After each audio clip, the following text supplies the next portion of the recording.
all, welcome to my channel Basic Knowledge English Telugu. మనం మన రోజు డైలీ కన్వర్సేషన్ లో అంటూ ఉంటాం కదా, నేను రోజు పొద్దున్నే లేస్తాను, కొన్నిసార్లు మార్కెట్కి వెళ్తాను, అప్పుడప్పుడు ఫ్రెండ్స్తో టైం స్పెండ్ చేస్తాను అని. సో ఈ వర్డ్స్ని ఇంగ్లీష్లో ఏ సిచ్యువేషన్లో ఎలా యూజ్ చేస్తారో ఈ వీడియోలో తెలుసుకుందాం. So first word always. Always Telugu exact meaning ఎల్లప్పుడూ, కానీ మనం ఎల్లప్పుడూ అనం కదా, యూజువల్గా మనం మాటల్లో ఎప్పుడూ అంటూ ఉంటాం. So I always start my day with a prayer అంటే నేను నా రోజుని ప్రార్థనతో మొదలు పెడతాను అని. Next word usually. యూజువలీ అంటే సాధారణంగా. I usually ride my bike to work అంటే నేను బైక్ మీద నేను వర్క్ చేసే ప్లేస్కి వెళ్తాను అని. Next word frequently. Frequently Telugu meaning తరచుగా. I frequently wear sari to office అంటే నేను తరచుగా ఆఫీస్కి శారీలో వెళ్తాను అని. Next word often. So often spelling OFTEN. చాలామంది సైలెంట్ టీగా చెప్తారు, కొంతమంది ఆఫ్టెన్ అని కూడా పిలుస్తారు, but both are correct. Often is also correct, often is also correct. Often meaning and frequently meaning almost all equal, కానీ ఫ్రీక్వెంట్లీ కన్నా ఆఫెన్ కొంచెం తక్కువ. సో ఆఫెన్ మీనింగ్ ఎగ్జాక్ట్గా చెప్పాలి అంటే పలుమార్లు. I often go to market after my office అంటే నేను పలుమార్లు ఆఫీస్ తర్వాత మార్కెట్కి వెళ్తాను అని.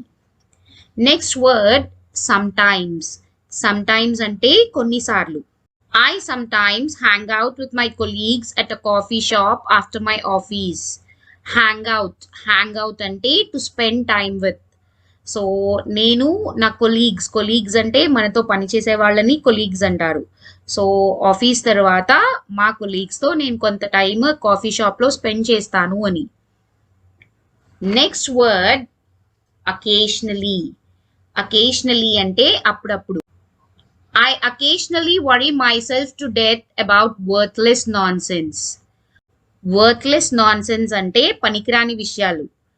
Worry myself to death అంటే చాలా ఆందోళన చెందడం అంటే నేను అప్పుడప్పుడు పనికిరాని విషయాల కోసం చాలా ఆందోళన చెందుతాను అని. Next word rarely. రేర్లీ అంటే అరుదుగా.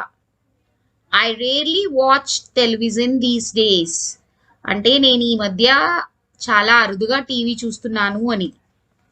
Next word seldom. Seldom rarely meaning కూడా ఆల్మోస్ట్ ఆల్ ఈక్వల్, కానీ రేర్లీ కన్నా సెల్డమ్ కొంచెం తక్కువ. సో సెల్డమ్ ఎగ్జాక్ట్ మీనింగ్ ఎప్పుడో ఒకప్పుడు. I seldom eat in a restaurant అంటే నేను ఎప్పుడో ఒకప్పుడు రెస్టారెంట్లో తింటాను అని. Next word hardly ever. Hardly ever అంటే ఎప్పుడో కానీ. I hardly ever go to theatre to watch movies అంటే నేను ఎప్పుడో కానీ థియేటర్కి సినిమా చూడ్డానికి వెళ్తాను అని. నెవర్. నెవర్ అంటే ఎప్పుడు. I never run out of money. Run out అంటే ఏదైనా కంప్లీట్గా అయిపోవడం. So I never run out of money అంటే నా దగ్గర డబ్బులు కంప్లీట్గా ఎప్పుడూ అయిపోవు అని. సో మీరు ఫస్ట్ నుంచి బాగా అబ్జర్వ్ చేసి ఉంటే మనం ఎప్పుడు చేసే పనుల నుండి ఎప్పుడు చేయని పనుల వరకు వచ్చాం. సో ఈ వీటి మధ్యలో చాలా వర్డ్స్ క్రాస్ చేసాం కదా. సో వీటిని పర్సంటేజ్ రేంజ్లో చూసుకుంటే ఇవి ఎలా ఉంటాయో చూద్దాం.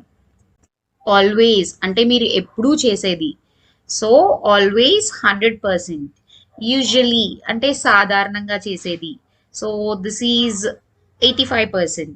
ఫ్రీక్వెంట్లీ అంటే తరచుగా చేసేది 75%. ఆఫెన్ అంటే పలుమార్లు చేసేది 60%. సమ్టైమ్స్ అంటే కొన్నిసార్లు చేసేది 50%. అకేషనలీ అంటే అప్పుడప్పుడు చేసేది 40%. రేర్లీ అంటే అరుదుగా చేసేది 30%.